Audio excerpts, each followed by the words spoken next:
Well, the president was optimistic. Um, he kept following the figures. People, in the various collation centers kept phoning in to give him updates. Some of us stayed glued to the television, and he was quite optimistic. But the point when he saw that, the thing was going to go the other way, he told all of us, he said, well, it looks like this thing is over. But what was his And he mood asked, as it started to appear that it was going in favour of the opposition? Because well, you said it was optimism to start with. yeah, he was very calm. He was very, very calm.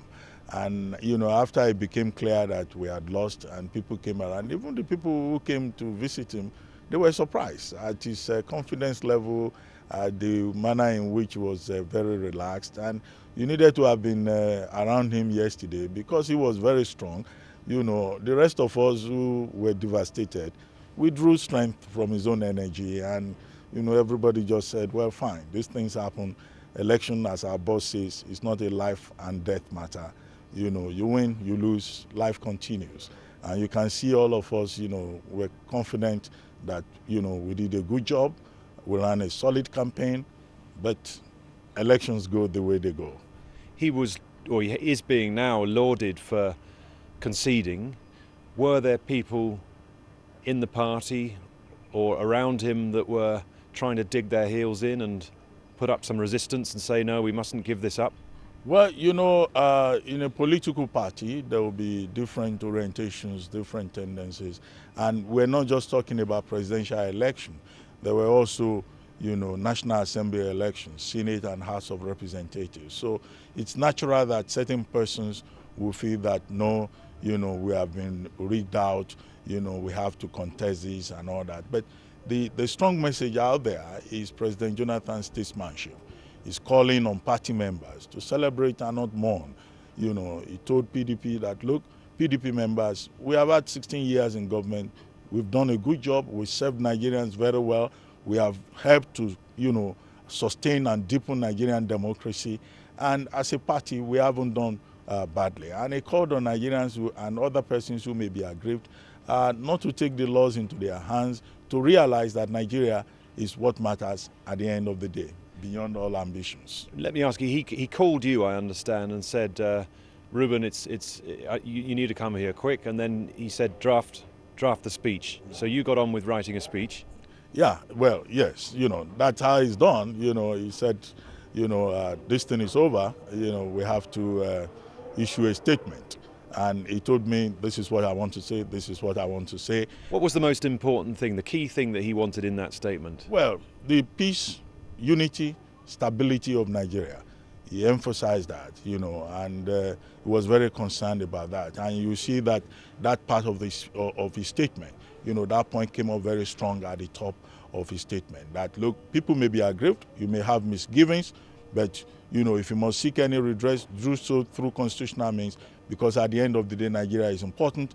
And as he has always said, his ambition or anybody's ambition is not worth the blood of any Nigerian.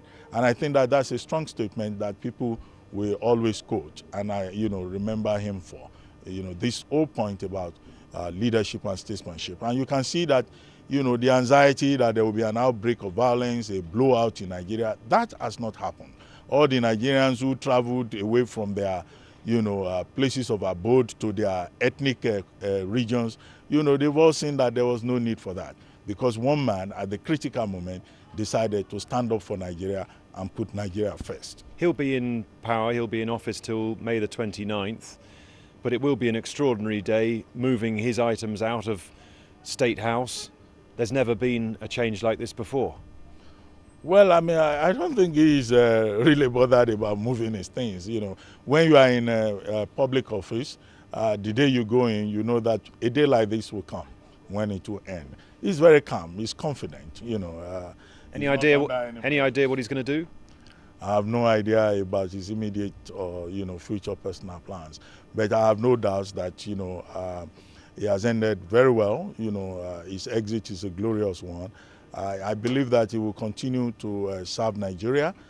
He will remain a member of the Council of State, of course, and I have no doubts that he will continue to serve as an African statesman and also on the global stage as a statesman. And I think that it's a good moment for Nigeria. It's a good moment for our democracy. The fourth civilian-to-civilian transition since 1999, against all expectations to the contrary, is gone very smoothly, and Nigeria is the winner ultimately. And you're a spokesman, and the president has had several people out there talking on his behalf. Do you think at times the world could have been told a few more truths about what was going on? Because it seemed, from the media's point of view, we feel over the last few years, you and your colleagues have been a little bit stingy with the truth sometimes. Well, I don't think so. I think that, in this business, the primary responsibility is to ensure that, the country remains together, and that the Nigerian interest comes first. Journalists will want to probe and probe and probe, and ask certain questions and all that. But, our job on this side also is to ensure that the public interest is protected and that the Nigerian interest is protected.